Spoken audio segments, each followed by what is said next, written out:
melihat bahwa tidak hanya Pak Jokowi, semua anggota kader PDI Perjuangan juga begitu. Ya. Termasuk saya juga sebagai anggota DPR 4 periode misalnya. Nah, diksi yang diambil Ibu Mega memang cukup menggelitik dan saya melihat menghangat menjadi diskursus politik publik. Tetapi maksudnya Ibu Mega pun juga tidak berarti apa-apa tanpa PDI Perjuangan. Sebetulnya Ibu Megawati menyampaikan pandangan-pandangan yang sangat multi perspektif, multidimensi ya, yang itu mengundang apresiasi banyak pihak sebetulnya. Kemudian melahirkan multi tafsir dari berbagai pihak, seolah-olah pernyataan itu tidak elok, tidak pantas ya dilakukan oleh seorang ketua umum partai besar yang dianggap melecehkan ya Presiden Jokowi, seolah-olah keterpilihan Presiden Jokowi karena hanya ditentukan oleh PDI Perjuangan. Tetapi kalau disebut dengan satu kata, persoalan mereka itu lebih pada sektor ego. Jadi ya presiden merasa dirinya adalah presiden, Ibu Mega merasa dia adalah ketua umum yang melahirkan presiden gitu. Jadi ini ego-ego yang sama-sama kuat gitu ya, dilakukan oleh berdua gitu. Nah oleh karena itu itulah bagian dari ego itu ya Pak Jokowi kelihatan sekarang mendorong Pak Prabowo dalam kerangka justru menaikkan apa istilahnya itu dia tawarnya di lingkungan PDI Perjuangan, dan memang itu lumayan berhasil. Faktanya sekarang misalnya PDI Perjuangan lah yang mulai kembali ya menarik dari Pak Jokowi sebagai bagian dari mereka, tentu dengan meninggalkan atribut apa yang disebut dengan petugas partai gitu. Indonesia tanah air beta, pusaka abadi nan jaya.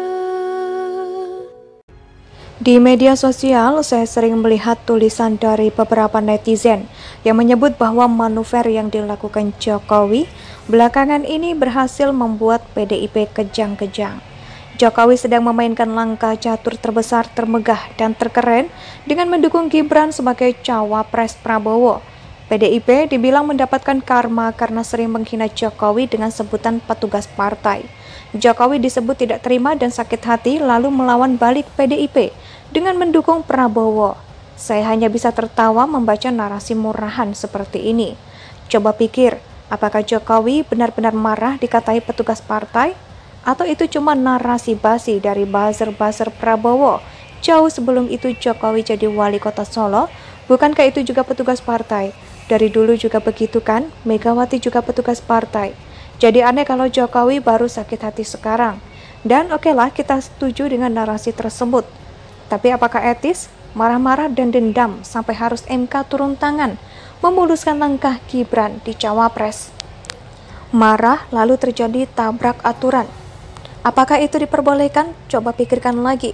Ketika Jokowi ikut Pilpres 2014 dan 2019, tidak terhitung lagi fitnah black campaign dan makian yang diterima keluarga Jokowi. Jokowi pernah disebut anak PKI, antek PKI, orang tuanya Cina, pernah disebut presiden pelanga-plongo, pelin-pelan, pernah dikatai bajingan tolol, banyak deh. Pokoknya Jokowi tidak pernah membalas, apalagi melaporkan semua serangan itu. Jokowi tidak baperan dengan itu semua. Lalu ada sebutan petugas partai, lalu Jokowi ngamuk, dendam, dan khianati Megawati. Apakah itu masuk akal? Ibarat selama ini Jokowi diinjak, ditinju, kena bogem, ditendang, dihantam, pakai kayu. Dia tidak masalah, lalu disebut petugas partai. Langsung ngamuk. Coba pikirkan, pakai logika. Apakah itu masuk akal yang bikin narasi seperti itu? Kurang piknik atau sedang masuk angin, sehingga membuat komentar mirip orang baru bangun tidur. Atau memang sengaja digaungkan untuk semakin memecah belah kelompok Jokowi.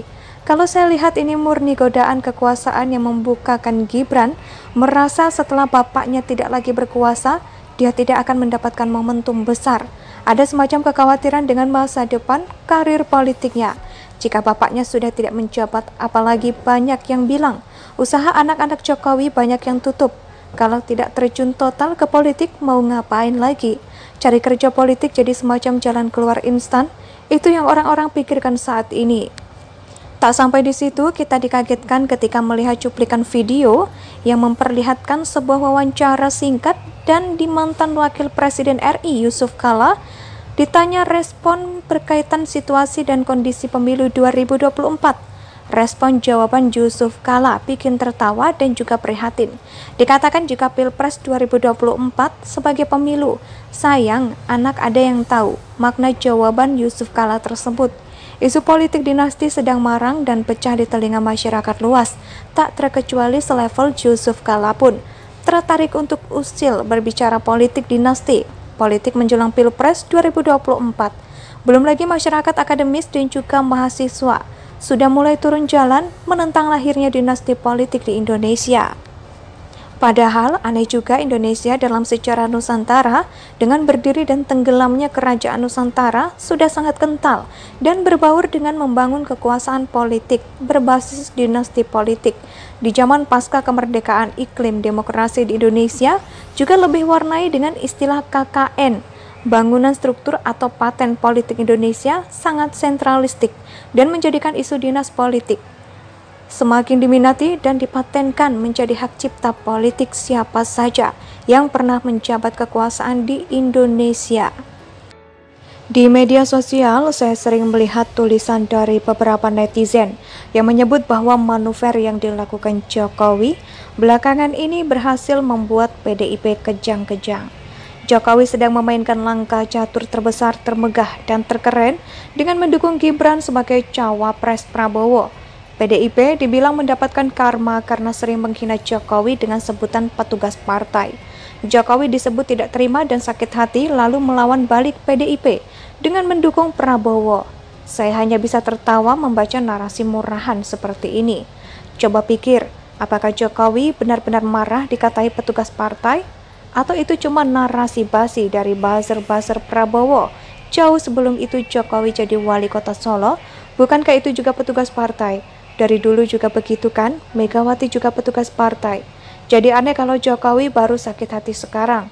Dan okelah kita setuju dengan narasi tersebut.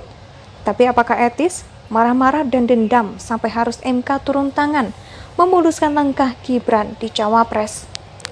Marah lalu terjadi tabrak aturan. Apakah itu diperbolehkan? Coba pikirkan lagi. Ketika Jokowi ikut Pilpres 2014 dan 2019, tidak terhitung lagi fitnah black campaign dan makian yang diterima keluarga Jokowi.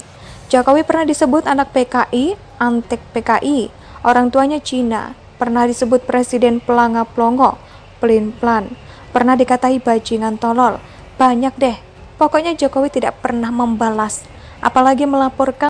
Indonesia sejak dulu kala